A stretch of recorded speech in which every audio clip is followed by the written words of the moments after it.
Good afternoon, everyone, and welcome. So we're here today to have a discussion around coaching and mentoring in the workplace. And I'd firstly like to introduce myself. Christine Kirkby. I'm a lecturer at the College of Animal Welfare, lecturing in ILM coaching and mentoring programs, and also the ILM leadership and management programs. And with me today is Mike Porter and Will Dickens, both from the NHS, who completed their level 5 coaching and mentoring programs with the college. And I'd like to just go round the room and just get you to introduce yourself. So Mike, perhaps you could introduce yourself first, please. Yeah, thanks, Christine. So my name is Mike Porter. I work for the NHS Graduate Management Training Scheme as a trainee support manager. I'm based in Bolton and I support and coach trainees on the graduate scheme in the Northwest region. And I've been in this role for just over 2 years. Thank you. Thanks, Mike. And Will, please. Thank you, Christine. Hi again, Mike. Nice to see you. It's not been too long since the last time we caught up. And yeah, so very similar to Mike. So my name is very similar in terms of the role. So I work essentially as similar as a trainee support manager in the NHS Graduate Management Training Scheme. So my kind of role, similar to Mike as well, is more in kind of conduct, performance and well-being, and how we support the trainees in the NHS. So just under 2 years as well, working in the TSM similar role. times. Very similar, yeah. And similarly, work in, I'm not sure, Mike, I think you're in 2 regions too. So I work for the East of England and also the Midlands as well, although I live in the Southwest. So quite varied across the role. So, absolutely, yeah. Yes. Well, thank you and welcome today anyway. So just starting us off then, leading on from your roles in the NHS as trainee support managers, what was your inspiration then to become a coach within your organisation? If I direct that first, sorry, at Mike, please. Yeah, thanks, Christine. So yeah, as part of our roles, we work with these graduate trainees who have been identified as potential future leaders of the NHS. And I think a big part of our role is to have coaching conversations to help empower them, build their confidence and independence, ability to make decisions. So I think coaching was a kind of a key part of the role. And I remember when, talking to Will and some of our other colleagues about taking on a coaching qualification to really cement some of those conversations that we have and bring in some tools and techniques to really enrich some of those conversations that we have. So that was the background to us wanting to do the coaching qualification and to build on some of those existing kind of skills that we were already displaying, but to build on those, and it certainly has resulted in that. But that was the background from where I was about 18 months ago. Right, yeah, okay, lovely, thank you. And Will, yourself then, your thought, what was your inspiration? Thank you. Yeah, it's very similar, but I think slightly different. So I always was interested in coaching, mentoring from a sports science perspective. So my background primarily before the NHS was kind of sports science, kind of sports performance. So I've always enjoyed kind of like coaching, psychology, using models to help support, performance in sport. So essentially when I joined the NHS and kind of spawned into the role of the TSM, it had that kind of very much external pastoral, essentially that role. So it always had that ability to coach and support and mentor those trainees who are kind of aspiring in the NHS. So it was always a big interest to me, and I think I was inspired through some of the colleagues. I think I was late to the party. Mike was there first, and I think working with colleagues, working with others in the team, really inspired me to kind of work to that level and kind of to support those trainees further. And it was really insightful to kind of have that interest and that, I think, that inspiration to do it. And it was, I think, since doing it, it's been fantastic for that, just that ability to develop those skills to help support, coach and mentor those trainees. Excellent, thank you, Will. So I know that in both of your roles then, and for the course as well, you worked with a couple of different coachees that you had to undertake for the course. But obviously since then, you've presumably had a few more coachees that you've worked with. But Mike, if I could come to you first, and then I'll come to you, Will. If you could share some of those experiences that you had with some of the coachees, and what impact it had on you, or perhaps the coachee's life as well.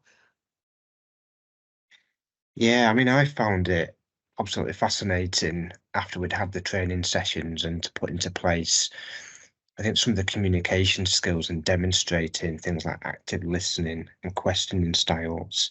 So working with the coaches initially, doing the diagnostic exercises, bringing in a coaching contract, kind of setting those boundaries, but having those really kind of constructive and really valuable conversations. And I challenged myself on my listening skills because I thought I was a really good listener before starting the course. But the active listening, kind of reflection, really opened my eyes on the value of active listening and questioning styles.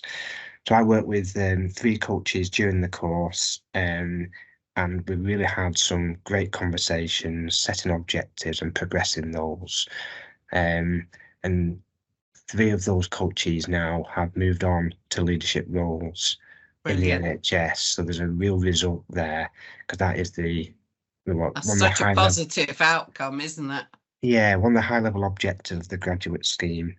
And since I've finished the qualification, I've worked with 2 other coaches outside of the graduate scheme, and they're progressing themselves. One is, in a more senior role than I am. Another coachee had some challenges in the role, but is now really kind of progressing and taking on more responsibilities in the role. So I'm seeing results and success with them as well, which is fantastic experience for me. Yeah, brilliant. No, I know when we've had previous discussions, it's so nice to hear that positive feedback, and how it's improved and enriched those people's lives, really. Will, if I can come to you now, please, and you could share some of your experiences, please. Yeah, of course. No, thank you. Yeah, it's been very insightful in a short space of time. I think that's the best summary. And very very similar again around kind of supporting not only the trainees and actually some of the senior managers more recently in kind of the course of the ILM, which was really insightful around having those real life examples, which is fantastic. Yeah. And in particular, one trainee that I was supporting again, he's just secured a very kind of senior role, kind of post scheme, which is fantastic. So kind of the retention of supporting them at a time when kind of cherry picked him out the group, and in terms of his kind of backstory, had no idea about what he'd been through in terms of the scheme. So is that a very fortuitous kind of point in kind of his personal life, which he kind of needed that coaching, mentoring, and also the professional development as well that we went through, and kind of supporting him in his kind of leadership development, his kind of ability to be more resilient, how he handles difficult conversations with managers in his role. So overall, it's a really kind of organic process that he could kind of get from. And from my perspective, it was fantastic to see that progression in him. And I think ultimately having that retention that he kind of gained a really positive kind of senior role from the scheme from a time when he was actually struggling. Yeah, it's really, really good to see, and yeah, really rewarding, which is nice as well. It's such a nice feeling, isn't it? And to get that feedback, to know that they have actually grown not only in themselves and their confidence, but in the workplace as well, and they've progressed. Definitely. It's really good to hear how positive those experiences have been, not just for you as coaches, but also for those coachees too. That's really good. So do you feel then that with that experience that they've had of coaching, I'm going to pose the question, I think, to Will, with regards to, do you feel that there has been benefits to the organisation itself, having that coaching and mentoring program in your organisation? Oh, 100%. Yeah, because we support so many trainees across the NHS as a whole wide. Certain counties and regions have allocated trainees, so they'll all have their kind of batch, so to speak. So I think if we as a whole system, as an arm to help support our aspiring leaders, have this kind of essentially a lever process of supporting them in their own coaching and mentoring, how they can, kind of problem solve their own issues, how can they handle difficult conversations, can they be more resilient as they work through stress. It's kind of tenfold development, and I think the benefit to the whole system, which then kind of cascades into the each specialism of the trainee, is massive, and they then have that massive effect, which then goes into their teams that they support. So it's a real collective leadership, and I think that's what's nice about it, is that it kind of goes far and wide across every region and every borough trust that then those trainees then go to work for and work in. So it's really really good. A good positive experience for them, and very beneficial, obviously, to the organisation. So thank you, Will. If I could then come to Mike, if you could sort of look at some of the benefits then you feel that there have been to the individuals themselves that you've coached, please. Yeah, I think when I've got feedback from the coachees, I think the obvious one is their confidence and their independence in solving any challenges or problems that they're having in their role, but identifying those objectives and learning how to take that forward and having the motivation, following the coaching conversations independently and autonomously. Progressing those. So some of the obvious benefits is the coachees who have kind of progressed their career into a more senior or leadership role in the NHS, but also some of the other coachees that I've worked with who have stayed in their role but are taking on more responsibilities and getting that job satisfaction that they may not have been getting previously. Yeah.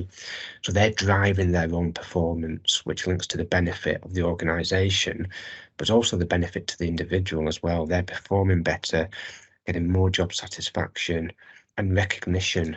That's really important, isn't it? Forward, of course. So it's a win-win situation for both, really, in the coaching. Absolutely, yeah. Yeah, no, thank you for that. It's interesting, isn't it, to look at it from both sides of the coin, looking at it from the organisation point of view and from the individual, and it is extremely beneficial to all round. So obviously, when you were having your sessions with your coachees and continue to have those, obviously, are there or have there been any specific challenges for you as a coach, and maybe with those challenges, what did you actually then learn from that? I'll pose that question first to Mike, please. Yeah, it's an interesting question, and I think there have been challenges both doing the course last year and since then. Some of that is time management, because you've got to invest the time to make coaching work. But I think if you do manage your time effectively, you'll see the benefits from coaching, but you've got to commit to it. So it's that time management, because we're all busy. Everybody's busy. Doesn't matter whatever field you're in, does it? Everybody's busy. Exactly. So I pride myself on being an organised individual coming from a project management background. But the coaching really taught me you've really got to look at your time management again, and committing to coaching, I think, is needed. So time management will be my first challenge. Keeping the momentum once you've established that coaching relationship. So not letting there be, big gaps between those coaching conversations, especially in the early days of a coaching relationship. And then also managing feedback. So being honest with a coachee, creating that safe space, and also remembering to go out for feedback to the coachee, because that's such an important part of the course that I learned. Definitely. That self-reflection and being proactive in asking for feedback, and it's got to work two ways. Yeah, definitely has. Thank you, Mike. Will, your thoughts on that one then, please? Thank you, Christine. Yeah, again, quite similar to Mike, certainly around reflection. I think some of the coaches that I supported, which are fantastic, they were very open to that reflection. And I think in that time, it made it far more beneficial to the process. But I think the kind of the real development for me, I think, happened after that kind of ILM course into actually the final works of those perhaps and those senior managers and the coaches and the trainees that we supported in the kind of the GMTS, where some were perhaps not as open to being reflective, having types of feedback, Yes. and perhaps not being kind of open to the idea of personal development or kind of being coached. So for them, it didn't come as natural, I think, for us as those who kind of were okay, yeah, I'm happy to kind of volunteer for this. So I think some of those challenges, I think, is changing the mindset, and it's changing the kind of the stigma of kind of yeah, okay, this is the way we've always done it, that type of mentality. Yes. Even if it doesn't work, you think, why are you still doing that? So I think challenges around that, I think, are initial. They're kind of short term, but I think once you kind of address the need and the rationale and kind of give it the context of why we are kind of changing or kind of refining kind of our approach, our skills, our qualities, particularly in the NHS in terms of the coaches and the trainees. For me, it was a big learning curve around trying to then adapt and be more adaptable, more approachable in that respect, and kind of getting across. A key thing was that diagnostic kind of assessment. So checking, okay, how can I help you? You know, how can you help yourself in some ways? What have you done? And I think that then drove the idea of, okay, personal reflection, and then kind of getting that out the way, and that they could see as like a SWOT analysis, essentially, how they can actually refine themselves and think, okay, where am I at as a starting point? How can I change potentially? And how can you, as in me, support that process? So I think getting that across to them was really insightful and quite a big challenge. But I think the more practice you kind of engage in, the easier it gets. Again, it's not a fail-safe method, but it gets a bit easier. Gets easier with time, doesn't it? Yeah, and the more coaches that you work with, yeah. But I think sometimes, do you think that sometimes it is difficult with some organisation? I think you're probably fairly lucky in your organisation that you've got that culture there that's trying to install coaching and mentoring within the organisation, and they're really promoting it. But it is quite difficult, I think, in some organisations to do that, is to have that culture where you're thinking it's a positive thing to have coaching and mentoring in the organisation. Because like you've said, sometimes you'll get some coachees where they're thinking, well, why am I being put on this? Is it because I'm doing something wrong? It's a way to see that you're helping develop them as an individual, isn't it? Yeah, 100%. Yeah, right. I think it always goes hands in hand, I think, with the scheme which myself might work on, because it's that kind of aspiration to be a very positive kind of developmental, motivating leader. So I think it does go hand in hand, thankfully. We do kind of get a few senior managers, I'm sure you're the same probably, Mike, and that they're a bit resistant to kind of seeing things a different way, and it can be a bit more resistant. But I think, again, it's down to your the interpersonal skills and how you overcome those challenges and change your kind of communication or your approach.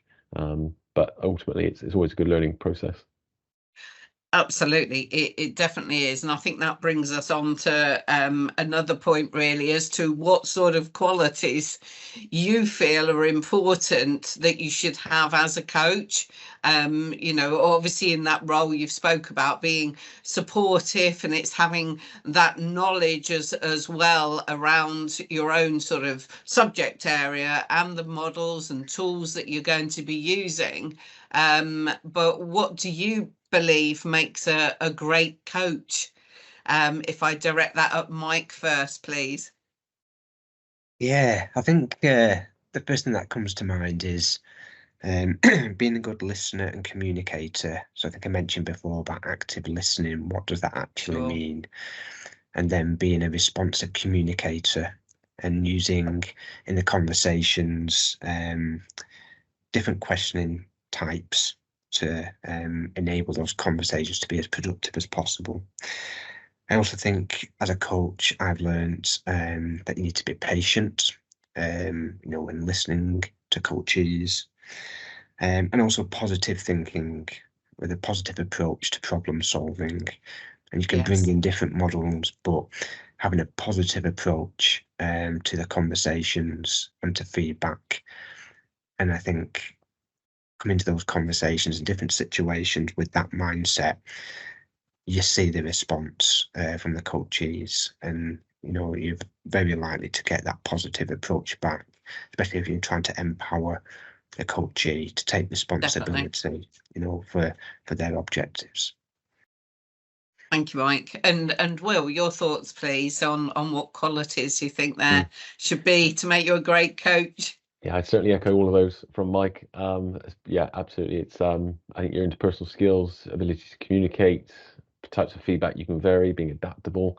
I think one which I think sticks out for me is I think that interest just to be curious about improving your personal and professional development. And I think that goes a long way around being curious with resources, being resourceful of how to improve, utilizing technology, and actually having that open-minded approach, reflection to improve kind of what you're doing and actually why you're doing it and what's the benefit to you, and having that open reflection I think is really, really important as something as a key skill quality, and it certainly helps to support the whole process from not only the short term but also follow-ups, the long-term reflections, and just staying curious to kind of improve, and to be just an open, active listener and be mindful of change. I think that's been one of the best qualities I think that I can kind of adopt and promote in my conversations. I think it's so far going well.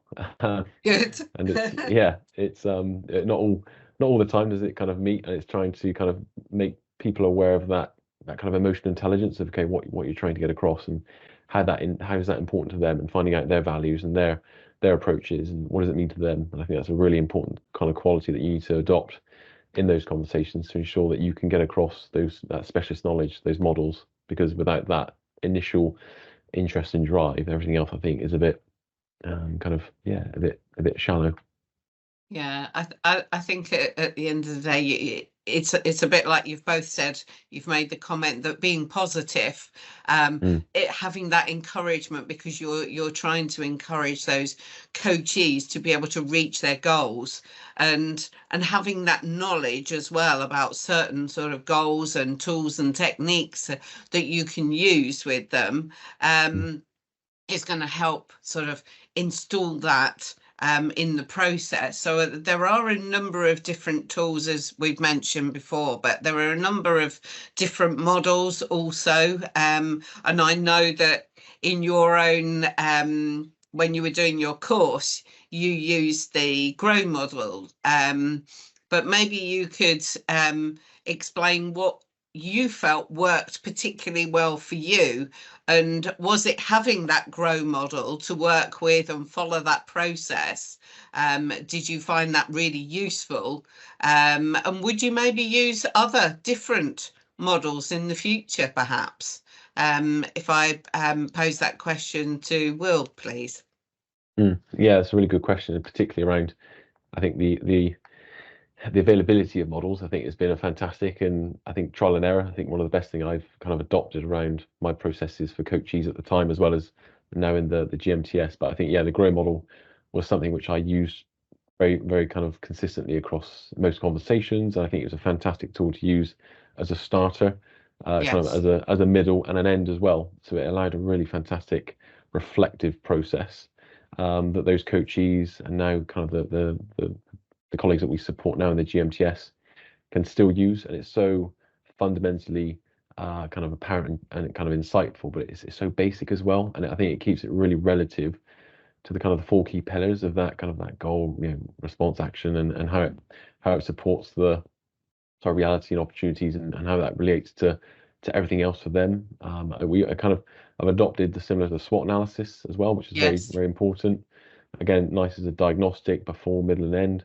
And again, been really insightful around using that as just evidence-informed processes, really. I think those are the best models to use if they work. I've previously used or tried to use the skill wheel, and it's a bit, in comparison, this is my approach and kind of my reflection, is a bit clunky. It's not as kind of straight off the bat as GROW. So for me, I think GROW is a really, really good model. It links to SWOT very well.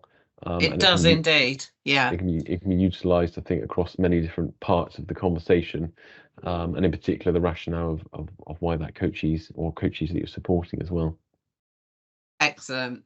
No, thank you for that, because I do think when you're, especially when it's something that you're beginning with, and like with yourself and Mike in the beginning when you were undertaking your course, it's nice to start off with the GROW model, I think, and sort of breaks you in gently into that process. But it's a good model to work with.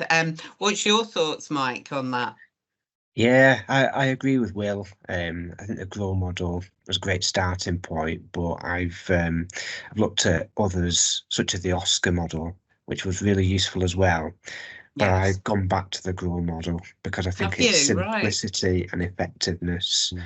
And I like the idea that you can go through the 4 stages, and at each stage, just go back to the goals and make sure we're getting that right. Make sure we've got the right goals and objectives that will inform how this coaching program will go forward with each coachee.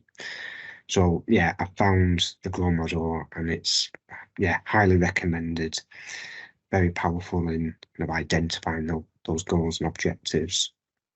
I've also used a couple of other models. I've kind of referred back to the coach's handbook that we got. Oh yes, yes. We referred, when we're doing the assignments, and it was available on the VLE. One that springs to mind is the 6-step model to problem solving. So you break a problem down, so it's presented, discussed and agreed, and then you do the same but focus on solutions. So that is structuring a conversation about problem solving using 6 steps, and I've used that with one coachee, and it really broke it down, identifying and framing that problem and the solutions, and it was effective on putting a plan and way forward. So you could use that in conjunction then with the GROW model? Yeah, so I think we started off with a GROW model, and as the conversations continued, we identified some challenges. And instead of having just a general conversation, I think these models can help structure that conversation. Absolutely. And come to some practical steps once you've used the model. And I think it helped us also remember what we had talked about in a previous conversation as well, once you've used that model. Yeah. No, they're really useful for keeping you on track as well, I think, because if you're going to use that for each session, you're going to be reviewing what you've done previously, and then it helps you then look at that goal. Do you need to change that goal? Do you need to break it down into maybe more bite-sized chunks? And that's where I think your problem-solving one had helped you address that. So that you could then look at ways, you could look at the options and then look at their reality of the situation, and then how they were going to plan their way forward to be able to reach that goal. So I personally as well really love the GROW model. So I can see how it's worked well for you, but potentially in the future though, there might be the need with different personalities, etc. There might be the need to change your models and different tools dependent on that personality that you're working with. But I think it would be nice to talk about some of your success stories as well. So I know that now that you've worked with a number of different coachees, have you got some of those success stories to tell us? And if you could just give me a little bit of information about how you actually came about that information. So if you heard about one of the coachees that you were working with and how they've developed and progressed, maybe it's a promotion, etc., then how did you come about that information? How was that success measured? So I think I'll come to you, Will, first, please. Yeah, sure. No, that's a really good question again. I'd say the biggest measure of success, I think, from a personal and I suppose a developmental point of view, is I think where we kind of hear about trainees in the system and in obviously the GMTS, which whether we support through coaching and mentoring, that they fulfill jobs and they get a very high banded role. So traditionally that they're essentially, when they work in the NHS, they're coming at a kind of a band 6 level, which is where they work and they still complete their work. And we have some trainees that essentially fulfill roles and gained fantastic roles, which are kind of near band 8, which again are really, really positive kind of developments for them. Absolutely. And kind of hearing about that is fantastic for their kind of professional development, but equally hearing about how it's personally affected them, where they've got, I think is one of the biggest things. So essentially I was supporting a trainee who essentially had to defer the scheme. So essentially they weren't very well for personal reasons, had to stop it and then restart again. And through that, reignite kind of year 1 and complete year 2 again. And through that time when they were part of my kind of as a coachee, we looked at many different themes across kind of the SWOT, the grow models, building resilience, looking at handling complex conversations, being more kind of assertive, being more kind of demonstrating of collective leadership. So really key pillars and themes which supported them personally in their own kind of development, but equally practically and professionally when they got into their role and how they fulfilled their role. So seeing that cascade and how they developed in their placement in the NHS, how they then supported other colleagues in the team, how they kind of led and became almost like as a leader themselves, which is obviously what we wanted. Brilliant. And it became very organic and it became very kind of reflective, and they kind of had a bit of a penny drop moment. I thought, cracky, I'm doing it, and it's actually working. So it's really working, rewarding. It was really rewarding for them to see. And I had their placement and their program manager contact me regarding kind of the trainees kind of approach and how they led on projects, and it was really insightful to hear from their perspective, quite objective, say, oh, you know, this trainee's showing really good X, Y, and Z, and you know how they're being more resilient and more kind of diligent on leadership, some of the things which we worked on. So it's nice to hear from an outsider essentially. Absolutely. On how they developed, and then consequently they fulfilled a role within the trust that they're working at, because they really loved how their approach had changed and kind of their development on the scheme and how they could lead projects, and obviously subsequently got a fantastic role post scheme. So it was a really good all round from a start. That's a really good success story. That is excellent. Yeah, it's good. Yeah, one to be really proud of. Yeah, I mean, I helped. I was just provide the tools. I think they did the hard work. So absolutely, but with your guidance and support. Yeah. Well done. And then your thoughts and some success stories from yourself, Mike, please. Thank you, Will.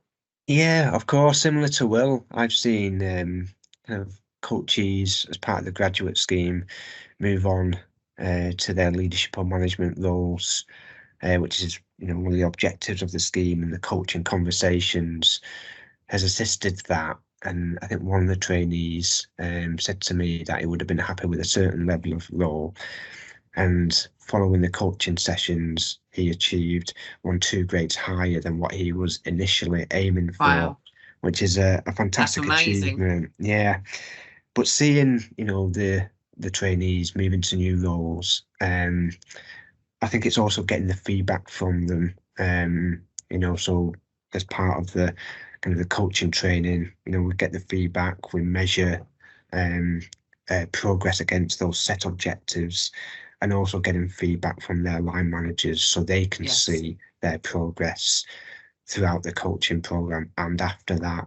And I followed up with a few of them after the coaching session had closed down to see how they were getting on since the coaching had finished, and it was all positive. They're taking on more responsibilities.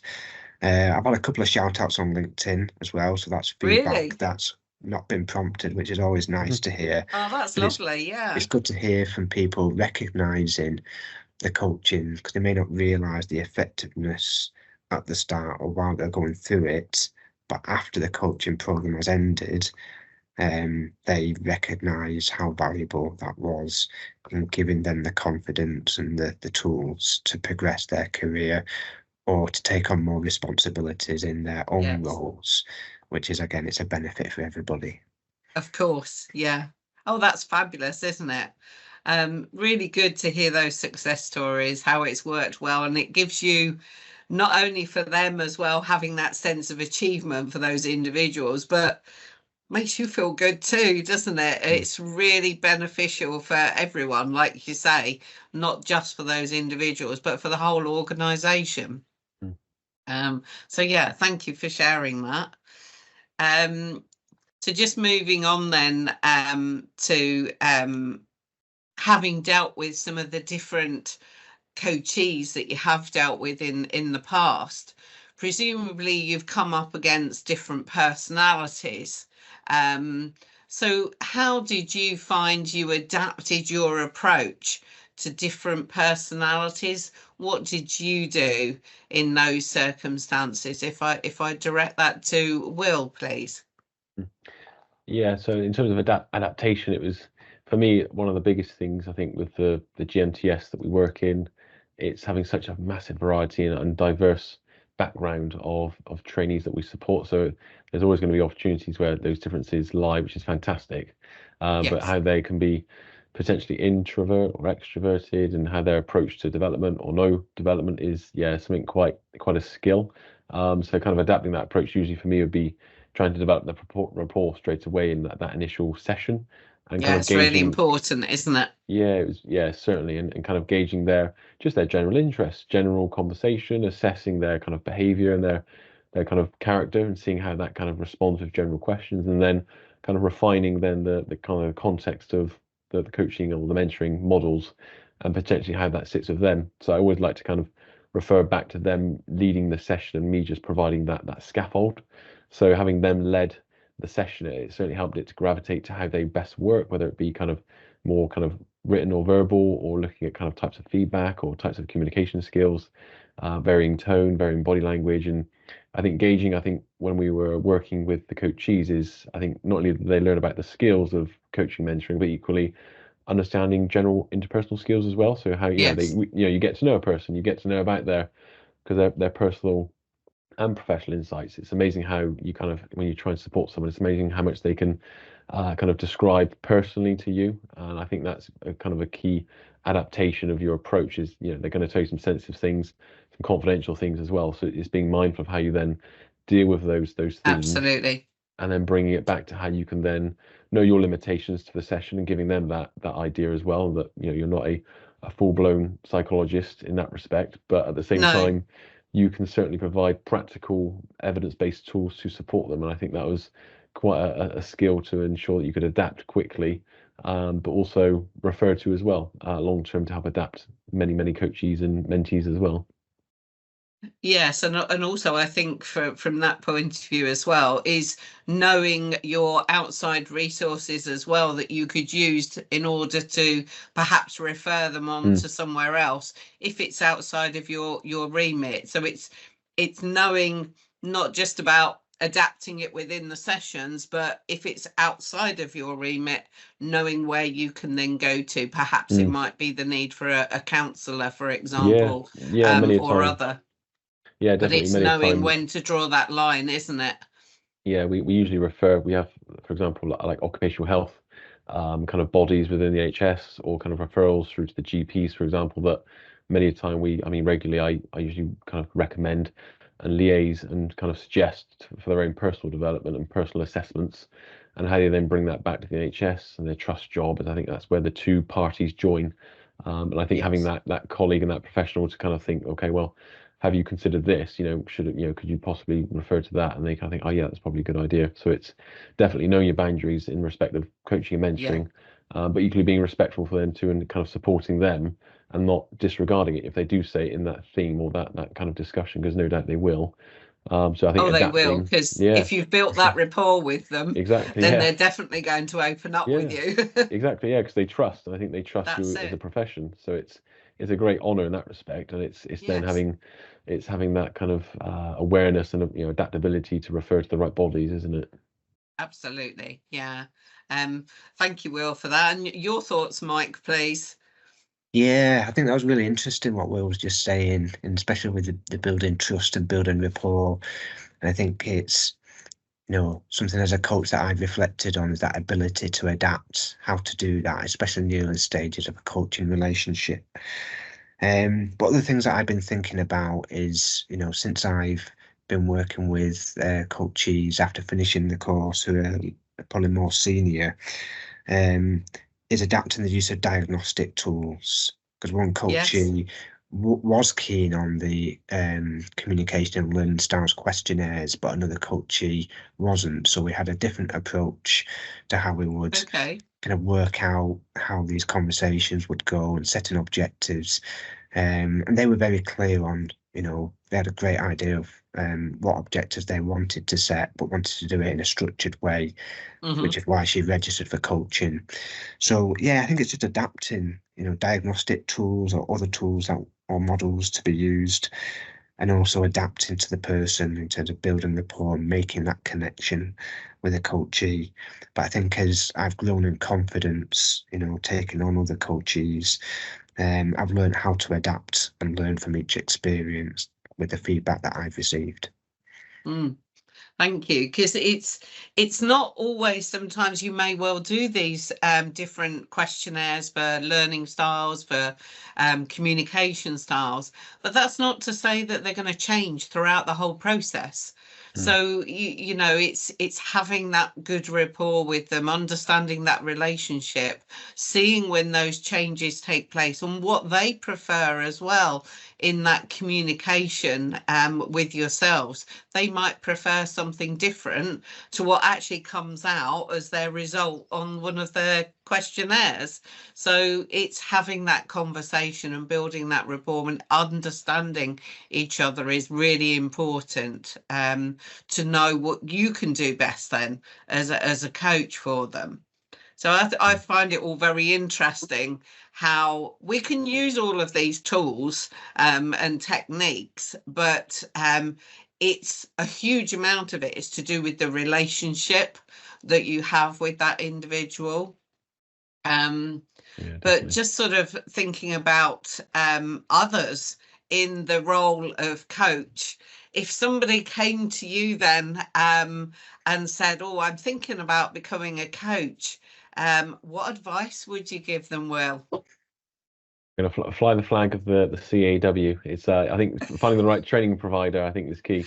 I think straight off the bat, I think if you got that initial interest, I think finding that provider that can give you the right resources, the right one-to-ones, kind of the theoretical, the practical application, and the whole course itself, I think is a key one. Utilizing reviews and things to make sure you choose the right provider, I think is really important. And all jokes aside, I think it's been a great experience that obviously myself and Mike have been on, and I think it's enabled massive development personally and professionally in the role. And I think it's not an easy kind of qualification at all, but it can be very rewarding. No. The work that you've got to put in, I think just being mindful of that time management, that ability to kind of be diligent on completing assessments and assignments, and I think being open to what the whole coaching and mentoring is about. I think you don't really understand it until you're in it. So although absolutely on paper it's can I be a coach? Yeah, I can probably coach, but it's in the process of, it's not just that kind of 5-minute discussion. It's a huge reflection, isn't it? And a whole process which you kind of support someone with. So much involved with it, so much right from the start of the program to the finish. And it's not just coming on board with those study sessions that you came in with, and doing some of the different activities and getting involved with it, but it's all of the paperwork that's associated with it as well. Because there is an awful lot of time that you have to put into it. So it's being aware of that also, which I'm glad you brought that up, Will. Definitely. Yeah, no, that'd be the best advice. Research the training providers, the best opportunities they provide, but equally being aware of probably what's at stake and how much the demand is on you as the potential coach and mentor as well. But I think it's a great sector and a profession to get into. Excellent. Thank you, Will. Mike, your thoughts then, please. Yeah, so I think advice for anybody interested in becoming a future coach, I just say it's a key leadership skill. It really is, in terms of driving performance and empowering, individuals or teams. So if you have the kind of tools, techniques, the skills and experience, you can with confidence coach individuals and improve their performance or their career prospects. And I think the course kind of taught me what I was doing well already, but enhanced that a massive amount. So I can confidently say I can coach individuals, create a program with a lot of confidence and success. Beforehand, I had some good skills, but they've been enhanced even further, such as those communication skills. So I would say to any future coaches, if you're interested in enhancing your kind of line management or leadership skills, is go for it. It's a fantastic experience. Brilliant, brilliant. Thank you, Mike. So that just leads me into how you then feel that that qualification has contributed to your own career development. So I'll pose that first, I think, to Mike, please. Yeah, I think it's given me so much confidence, you know, in moving into any future management position. I mean, there's lots of uncertainty at the moment with NHS England or the big restructure going on, so I've had to think very carefully about, you know, what my next career step might be. But it's been so valuable, and I see my, you know, kind of a future role to include some element of coaching, and that's what I'm looking for. And I actually see in some kind of job adverts or kind of job descriptions, kind of coaching is embedded in there somewhere. Because I Yes. think it's a key part of driving performance. So it's really given me a lot of confidence to take on different situations, to manage individuals or teams. So again, I would recommend it. And I think for me, the key thing is that confidence it's given me. Lovely. Thank you, Mike. And Will, your thoughts then of how you feel the qualification has contributed to your own career development? Thank you. Yeah, again, very similar. I think since myself and Mike, we essentially complete the same role, but in different regions, but we're essentially taking on a lot more responsibility due to kind of restructures and things. So essentially our cohorts are almost double.